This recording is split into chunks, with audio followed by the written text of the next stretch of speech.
आपने रिजवान की press conference आपने देखी होगी, किस तरह बेबसी का आलम पेश कर रहे थे ना रिजवान अपनी प्रेस कॉन्फ्रेंस में। तीसरे वनडे की press conference after one day match जो उन्होंने की है, तो यकीनी तौर पर आप सब लोगों ने उसको देखा होगा।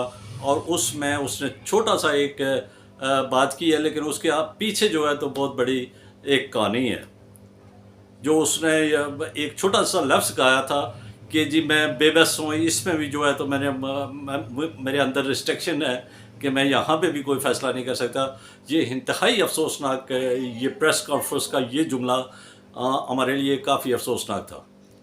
इसलिए कि अगर आप इतने बेबस थे रिजवान, अगर आप इतने बेबस थे तो आपको ये एज ए खिलाड़ी, सीनियर खिलाड़ी के तौर पे टीम को ज्वाइन करना चाहिए था और कैप्टनी से रिजिग्नेशन देना चाहिए था। जब आप मैदान में 11 खिलाड़ी उतारते हैं तो उसमें अगर आपसे मशवरा नहीं लिया जाता तो आपको ये कैप्टनी लेनी नहीं चाहिए थी। कैप्टन टीम को लड़ाता है, वो उस टीम 11 खिलाड़ियों का कैप्टन है और वो पाकिस्तान की कैप्टनसी आप ले रहे थे। कोई मल्ले और गली क्रिकेट की नहीं ले रहे थे आपके वहाँ से ये कैप्टन हो गया और पीछे से जो है तो कोच की अपनी एक डायरेक्शन है, सिलेक्शन कमेटी की अपनी एक डायरेक्शन है। लेकिन जब आपको दी जाती है तो उसके अंदर डिसीजंस आपके होने चाहिए, ना कि पीछे से ना आपको इंस्ट्रक्शनें मिल रही हैं और फिर भी आप ना बेबस कैप्टन की हैसियत से जो है तो अपना किरदार अदा कर रहे हैं। ये तो आपने एक बड़ा क्वेश्चन मार्क कर दिया आपकी अपनी रेपुटेशन के ऊपर भी एक क्वेश्चन मार्क आ गया कि जब आप एक बेबस कैप्टन की हैसियत से मैदान में उतर रहे हैं तो फिर आपसे क्या तवक्को की जा सकती है कि आप हमें सीरीज जितवाएंगे जिसका कोई फैसला ही नहीं है। और ऐसे जो है तो इस कैप्टनी से तो बेहतर था कि आप सीनियर मेंबर की हैसियत से इस टीम के अंदर जाते हैं और परफॉर्म करते। और मुझे ये भी अफसोस है कि हमारी सिलेक्शन कमेटी जो मैनेजमेंट है और जो हमारे कोचेज़ हैं, अगर वो इस किस्म की ना इसमें अभी ये शिकस्त सारी की सारी रिजवान के ऊपर और पाकिस्तानी टीम के ऊपर लगा दी है। इसमें मैंने पहले भी एक वीडियो की थी कि भाई इसमें सारे जो है हमारे स्टेक होल्डर जो इसमें शामिल थे वो सारे के सारे इन्वॉल्व हैं, उसमें हमारे कोचेज़ भी शामिल हैं। जब आप एक सिलेक्ट करके टीम ही नहीं देंगे उसको तो उसने क्या लड़ाना है टीम को। उन्होंने तो ये चाहिए था कि जब आप टीम लड़ा रहे हैं तो उसमें कैप्टन की जो है तो वो मर्जी शामिल हो और वो टीम जो है सेलेक्ट करे जिसमें कैप्टन जो है रिकमेंड करे जिसको। लेकिन अगर आपने सिलेक्शन अपनी हिसाब से कर दी है और आपने इसको नई एतमाद में लिया है तो फिर ये जो टीम आपने नीचे ग्राउंड में भेजी है तो उसको उससे लड़ाने दें कि वो किस अपने माइंडसेट से उसको लड़ा रहा है, ग्राउंड की सिचुएशन को वो देख रहा है। तो ऐसे जो है तो अगर हम इसी तरह बेबसी का मंजर पेश करते रहे और कैप्टन से ही जो है तो हमारे ऊपर थाम जी जाए तो बस हम जाके तो ग्राउंड के ऊपर एज ए कैप्टन, लेकिन हमारा पीछे जो है तो कैप्टन का रोल कोई ना हो, बस एक सीनियर मेंबर की हैसियत से हम विकेट के पीछे खड़े रहें, तो ये मैं समझता हूँ कि ये पाकिस्तान की क्रिकेट की तबाही की निशानी है। यहाँ बड़े बड़े कैप्टन आए हैं और बड़े बड़े उन्होंने अपने फैसले खुद किए हैं, तो ये टीम जो है तो एक बड़े इंटरनेशनल लेवल पर इस टीम से दुनिया की टीमें खौफ खाती थी। तो आप देखें कि इस वक्त जो है तो हमारी ये सूरत हाल है कि कैप्टन की कोई सुनता ही नहीं है। कैप्टन जो है तो वो कह रहा है कि मैं बेबस हूँ, मेरे ऊपर रिस्ट्रिक्शंस है इस मैच के। तो जब आपके अंदर रिस्ट्रिक्शंस थी तो आपने ये मैच जिताने वाली तो बात ही, फिर कंसेप्ट ही ख़त्म हो गया है हमारा। बस एक नाम जा गया और टाइम पास किया और शाम को वापस आ गया अपने अपने घरों पे तेरो। तो ये कैप्टनसी की इतनी बेबसी जो है तो वो जो प्रेस कॉन्फ्रेंस में आपको ज़रूरत पड़ गई है ये इंतहाई अफसोसनाक है। और इसके लिए जो है तो रिजवान साहब आपका स्टेटस इस किस्म का नहीं था कि आप इतने बेबस कैप्टन हों और इस कैप्टनसी को आप एक्सेप्ट करें। तो आपने अगर ये कैप्टन, आपको पता है कि मैं अभी इसमें अभी देखें कैप्टन का और इस टीम को जो है तो इसकी छानबीन करेंगे और इस टीम का पोस्टमार्टम करेंगे। ठीक है, इसका पोस्टमार्टम होना चाहिए इस टीम का, लेकिन अगर आप टीम की सिलेक्शन ही गलत करते हैं जिसके ऊपर जो है तो सारे तफसाद होते हैं, जिस तरह चैंपियन ट्रॉफी में हमने एक स्पिनर और एक स्पेशलिस्ट ओपनर के साथ गए हैं, तो वो सिलेक्शन ही गलत थी और उसके ऊपर रिजवान ने क्या रिजल्ट देना था आपको। इसी तरह हमारा जो था पहला जो वनडे था, तो उसमें हमने चार बॉलर खिलाए और पांचवा जो है तो वो ऑर्डिनरी सा करवाया था, और उसमें भी हमें तो हमारी जो सिलेक्शन ग्राउंड के अंदर भी होती है तो वो भी बड़ी क्वेश्चन मार्क होती है। और उसमें अभी रिजवान ने एडमिट कर दिया कि मेरी ना वहाँ पे भी रिस्ट्रिक्शन है, मैं कुछ फैसला नहीं कर सकता। तो ये हमारी ये बदकिस्मती है कि आज कैप्टन को बोलना पड़ा इस प्रेस कॉन्फ्रेंस में। और रिजवान जो है तो वो अभी सुनने में आ रहा है कि रिजवान को भी चेंज कर रहे हैं। क्या उससे बेहतर रिजल्ट आ जाएंगे? जब भी क्रिकेट की सवाल का नाम जो होता है तो वो यही है कि कभी एक कैप्टन तब्दील किया, कभी दूसरा कैप्टन तब्दील किया, कभी तीसरा कैप्टन का, और किसी को एडजस्ट होने ही नहीं दिया। और उसको कॉन्फिडेंस ही नहीं है, हमारे इन खिलाड़ियों को कॉन्फिडेंस ही नहीं है कि हम इस टीम का हिस्सा होंगे नेक्स्ट या नहीं होंगे। उस टीम को ही ना बर्बाद कर दिया, उनका कॉन्फिडेंस ही लूज कर दिया है। तो अब सुनने में आ रहा है जी कि उसकी कैप्टनसी को जब चेंज किया जा रहा है। क्या कैप्टनसी से चेंज करने से ना ये मामला सारे हल हो जाएंगे? एक जो दूसरा आएगा, जब आप उसको इख्तियारात दें, आप इख्तियारात ही ना दें, तो रिजवान की जगह पे जो खिलाड़ी आएगा वो भी नाख्वार होगा। कैप्टन जिसने टीम को 11 खिलाड़ियों को वहाँ पे फाइट करानी है, एटलीस्ट उसका मशवरा तो उनसे लें कि भाई कौन सा नया खिलाड़ी हम आज टीम का हिस्सा बनाएं, और आज जो है जो मैच हो रहा है तो उसमें कौन सी टीम होनी चाहिए, उसमें वो फैसला करे, उसको बाइख्तियार बनाना होगा। अगर हमने कामयाबी लेनी है और मैचेस जो है बड़ी टीमों के साथ हमने मुकाबला करना है, तो हमें जो है तो ये कैप्टन को इत्मीनान में लेना होगा। कैप्टन के फैसले को जो है काबिल कदर की निगाह से देखना होगा।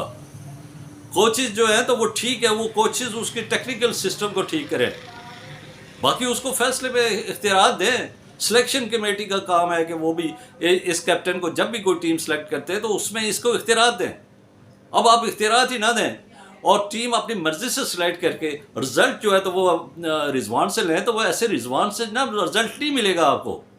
जो ना ही रिजवान देगा, ना ही सलमान अली आगा देगा, ना ही बाबर आजम दे सकता है। जब आप उनको इख्तियारात ही नहीं देंगे तो उन्होंने क्या करना है? तो ये खुदारा, ये जो पाकिस्तान की टीम है इसको संजीदा लें। इसके कैप्टन जो है तो वो काबिल इज़्ज़त हैं और वो पाकिस्तान के कैप्टन हैं, पाकिस्तानी टीम के कैप्टन हैं।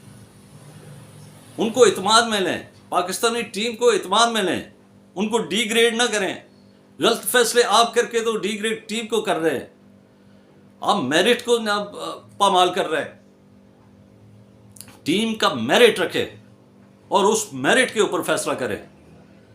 और सीनियर खिलाड़ियों को भी एतमाद में, एक कैप्टन नहीं बल्कि सीनियर खिलाड़ियों को भी एतमाद में लें। ये टीम किसी की जाती नहीं है, ये पाकिस्तान क्रिकेट है और पाकिस्तान जो है तो वो सबसे पहले पाकिस्तान है। ये 25 करोड़ अवाम का मुल्क है और ये न्यूजीलैंड को जिसका 1 करोड़ भी अवाम नहीं है और उससे बुरी तरह शिकस्त खा के आ रही है। और उसके अंदाज़ा करें कि उसके 15-16 खिलाड़ी अवेलेबल ही नहीं थे जो जिस टीम ने पाकिस्तान को शिकस्त दी है। इतना ग्राफ गिर चुका है पाकिस्तानी टीम का।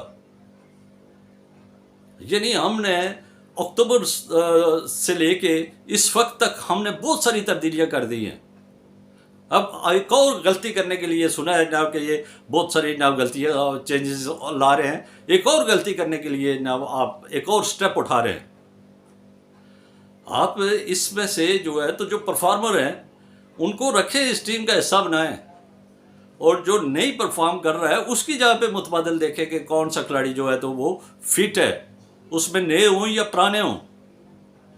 टेक्निकली तौर पे इनको स्ट्रांग करें, अपनी टीम को, इनको हार्ड पिचों के ऊपर ना प्रैक्टिस करवाएं। तो ये जो टीम है, ये हमारी टीम, हमारे खिलाड़ी जो है तो इनको इत्मीनान देना होगा। ये अभी इनका ग्राफ इतना गिर चुका है कि ये बड़ी टीमों के साथ मुकाबले की सिक्कत नहीं रखती हैं। इसकी वजूहात तो आपको देखनी होंगी, इन वजूहात को देखें। ये कोचेस जो हैं तो इनको अपनी जिम्मेदारी लेनी चाहिए। ये अपनी जिम्मेदारियों का ना देखें कि हमारी क्या जिम्मेदारी है। हम अगर नहीं डिलीवर कर सकते तो हमें रिज़ाइन देना चाहिए। ये कोताही कर रहे हैं अपनी ड्यूटी से। ये जो आप इस वक्त हम पाकिस्तानी टीम जो है तो वो अगर परफॉर्म नहीं कर रही है और उसमें सिलेक्शन अगर गलत हो रही है तो वो सिलेक्शन कमेटी के जवाबदेह है। वो अगर कोचेज़ अपनी डिलीवरी नहीं कर सकते तो कोचेज़ जवाबदेह हैं उसमें, और उसके बाद टीम का हिस्सा है। अब टीम को एक गलती ना ग्राउंड में उतारी जाए तो वहाँ पे अब आप वहाँ पे फास्ट पिचें हैं, वहाँ स्पिनर उतार दिए जाए, और खिलाड़ी भी जो है तो जो जो फास्ट बॉलर है उनको भी रेस्ट दी जाए, पूरे बॉलर्स ही ना हो। तो फिर कहें कि यार ये ऐसे रिजल्ट हमें मिलना चाहिए, तो वो रिजल्ट नहीं मिलेगा। टीम को बैलेंस रखना पड़ता है, उनके बॉलर्स जो है तो वो तकरीबन पूरे होने चाहिए, उनके बैट्समैन जो है तो वो पूरे हों, तो फिर जाके एक कम्बिनेशन हो, तो फिर जाके तो टीमें फाइट करती है। अब आप अपनी नब कि जनाब अभी ना हम 3-0 से शिकस्त खा चुके हैं, तो इस पर रिजवान का चलो कैप्टन को चेंज करें, फिर नब बेहतरी आएगी। नहीं बेहतरी आएगी जब तक आप कैप्टन को बाइख्तियार नहीं बनाते। कैप्टन को बाइख्तियार बनाएं, और कैप्टन को बाइख्तियार बना के ये रिजवान को जो है तो मैं ये समझता हूँ कि रिजवान को उस वक्त रेजिग्नेशन दे जाना चाहिए था, और इस कैप्टनसी को लेना ही नहीं चाहिए था अगर वो बाइख्तियार नहीं थे। तो ये रिजवान था जिसने ऑस्ट्रेलिया में जो है तो हमें सीरीज जितवाई थी। ये रिजवान है जिसने ना साउथ अफ्रीका में हमें सीरीज जितवाई थी। तो इसको जब अभी आप जब इसको भी चेंज करके तो जब नया कैप्टन लगे एक और तनाज़ा पैदा करेंगे। पहले ही तनाज़ा आपने कर दिया था जब बाबर आजम का हटा के फिर शाहीन आफरीदी फिर रिजवान। अगर आपने बाबर आजम, तो ये सीनियर खिलाड़ियों को ये इनका आपस में आम नब क्लैश चल रहा था कि भाई ये जो है तो बाबर को नहीं मानता, बाबर उसको नहीं मानता। आप उन्हीं में से एक दूसरे को सिलेक्ट करके तो ना टीम का मज़ीद बेड़ा गर्क कर रहे हैं। अगर आपने सिलेक्शन करनी है, आप कोई तो गैर मुतनाज़ा जिसमें कोई किसी का कोई डाउट ना हो, कोई उंगली ना उठाए, तो उसको सिलेक्ट कर दे। तो अब एटलीस्ट अभी रिजवान को अभी उन्होंने एक सीरीज़ हमें ना ऑस्ट्रेलिया में और एक सीरीज़ साउथ अफ्रीका में जिताई है, उसको अभी कंटिन्यू रहने दें। लेकिन ये है कि अभी आप चैंपियन ट्रॉफी की जिम्मेदारी रिजवान के ऊपर डालें, नहीं है रिजवान की, ये सिलेक्शन की है। एक स्पेशलिस्ट स्पिनर हमने डाला था, बाकी टीम के नाम नहीं थी वो ना। और इसी तरह आपने वो जो है वहाँ पे न्यूजीलैंड के दौरे के ऊपर पहला वनडे जो था तो उसमें हमने बॉलर ही शॉट किया हुआ था। और बाकी ये है कि कैप्टन ने तो नहीं पूरा मैच किया, वो उसमें बैट्समैन हमारे फेल हुए। उन बैट्समैनों को देखें कि ये बैट्समैन ना, रिजवान ने तो फिर भी जो पहले वनडे में जो है तो 344 रन जो बने, एक बॉलर शॉट होने के बावजूद उसने अरफान को ना यूटिलाइज करके, बेशक उसको स्कोर पड़े लेकिन 2 विकेटें उसने लिए। तो इसका मतलब है वो सेंस तो करता है, उसको जो आप देंगे उसी से लड़ेगा वो। अब उसके पास ना स्ट्रेंथ ही ना हो, पावर ही ना हो, तो उसको कहे कि जी वो जिता के तो हमें मैच दे और सीरीज़ जिता के दे, ऐसा नहीं हो सकता। तो इसमें हमें ना जो है तो आप ये जो हमारे ना अभी कोचेज़ हैं इनको जिम्मेदारी लेनी चाहिए।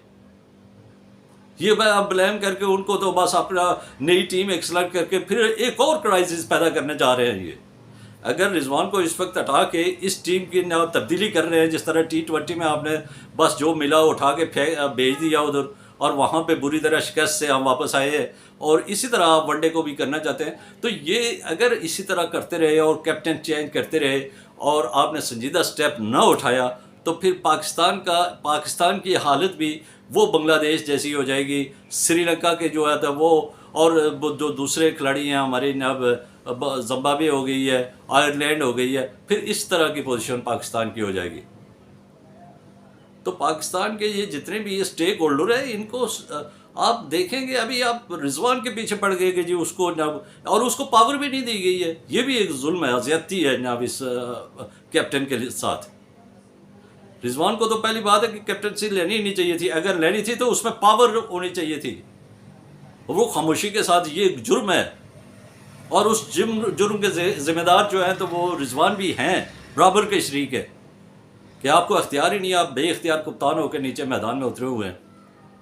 और फिर वहाँ पर ना टीम का जो रिज़ल्ट आ रहा है तो उसके ऊपर जब मुसलसल रिज़ल्ट आ रहा है, फिर आप ये भी कह रहे हैं कि हमें खामियों का पता है। जब आपको मुसलसल खामियों का पता है तो फिर उसको दूर करने की कोशिश करें। जब आपको ये भी पता है कि मैं बेइख्तियार हूँ, तो फिर आप अपनी रेजिग्नेशन दे दें। तो ना आपने रेजिग्नेशन दी है, ना आपने ना को टीम को जो है तो लड़ाने के लिए आपने ना कोई किरदार अदा किया है, और ना ही आपने कोई एहतियाज किया है कि हमें मुझे ये खिलाड़ी चाहिए, इसको मैं ना तो मैं रिज़ल्ट दूंगा। ऐसी कोई बात सामने आई नहीं है। तो इस तरह जो है तो हमारे कोचेज़, हमारी सिलेक्शन कमेटी और खिलाड़ी, इन सब को अपनी ज़िम्मेदारी उठानी पड़ेगी। किसी एक खिलाड़ी को कुर्बानी का बकरा ना बनाए कि रिजवान की कैप्टनी हटा के उसकी जगह पे नया कैप्टन लगा दे और फिर पाकिस्तान जो है। और रिजवान की जो देखें कि वो अभी कह रहा है कि जी मैं PSL में रिजल्ट दूंगा, और PSL तो पाकिस्तान का डोमेस्टिक है। यानी आपका इतना बड़ा सेंस ही नहीं है। मुझे ये लगता है कि आपके अंदर इतनी सेंसिबिलिटी है ही नहीं है कि पाकिस्तान के ना डोमेस्टिक को आप कह रहे हैं कि ना मैं उसमें आपको फ़ैन को मुतमईन करूंगा। आप इंटरनेशनल तौर पर बिल्कुल फ्लॉप हो चुके हैं। इंटरनेशनल तौर पे हमें ज़िल्लत, हमें शिकस्त से दो चार करवा रहे हैं, और आप PSL की बात कर रहे हैं। PSL का इंटरनेशनल मैचों के साथ क्या ताल्लुक है? ये डोमेस्टिक सीजन है, इसमें बस इंजॉयमेंट है, ये जस्ट इंजॉयमेंट है। इसमें अगर कराची जीत जाता है तो वो भी पाकिस्तान का हिस्सा है, अगर कोयटा जीत जाता है वो भी पाकिस्तान का हिस्सा है, पेशावर जीत जाता है वो भी पाकिस्तान का हिस्सा है, इस्लामाबाद जीत जाता है वो भी पाकिस्तान का हिस्सा है, लाहौर जीत जाता है ये भी पाकिस्तान का हिस्सा है। ये पाकिस्तानी है, ये पाकिस्तानी लीग है, ये कोई इंटरनेशनल लीग नहीं है कि आप न इंडिया के साथ मैच कर रहे हैं, या आप न साउथ अफ्रीका के साथ कर रहे हैं, ऑस्ट्रेलिया के साथ मैच कर रहे हैं। आप वहाँ की बात करें, आपका लेवल वो है ऑस्ट्रेलिया के साथ मैच करना। आपका मेंटली लेवल ही अगर ये है कि मैं PSL में लोगों को, फैंस को खुश करूँगा और इधर मैं बेबस हूँ, तो ये आपका मेंटली लेवल ही बड़ा क्वेश्चन मार्क है इसके ऊपर। तो अपने आप को जो है ना, अपने आप को कॉन्फिडेंस दें। आप पाकिस्तान की नुमाइंदगी कर रहे हैं, पूरे पाकिस्तान की नुमाइंदगी कर रहे हैं, और पाकिस्तान की नुमाइंदगी करने वाले को बाइख्तियार होना चाहिए। आप बेख्तियार होके तो ना टीम की कैप्टनी लेके दो, ना टीम को लेके दो, कभी न्यूजीलैंड के दौरे पे गए हैं और यहाँ पे भी आपने ना वही कुछ किया है। तो इतने बेबस अपने आप को शो ना करें। अपने आप को ना अगर नहीं है तो फिर रेजिग्नेशन दे के सीनियर खिलाड़ी की हैसियत से खेलें, लेकिन इतना बेबस और PSL का लोगों को ना बताए। और अगर ये चीज़ पाकिस्तान ने संजीदा स्टेप न उठाए और वो गैर तक कहते हैं कि जी हम इधर इंटरटेन करेंगे, उस लेवल तक हमारी प्रोग्रेस नहीं हो सकती, तो ये इंतहाई अफसोसनाक बात है। और पाकिस्तान को जो है, पाकिस्तान की मैनेजमेंट को, मैं एक बार फिर कह रहा हूँ कि पाकिस्तान की मैनेजमेंट को, जिसमें हमारी सिलेक्शन कमेटी है, हमारे कोचेज़ हैं और हमारी जो टीम है, इनको इकट्ठे बैठ के सीनियर खिलाड़ियों के साथ मशवरा करके तो एक टीम तश्कील दें और उसका बैकअप भी तैयार करें। एक टीम तश्कील दें जो आने वाले वक्तों में पाकिस्तान को कामयाबी अता फरमाए।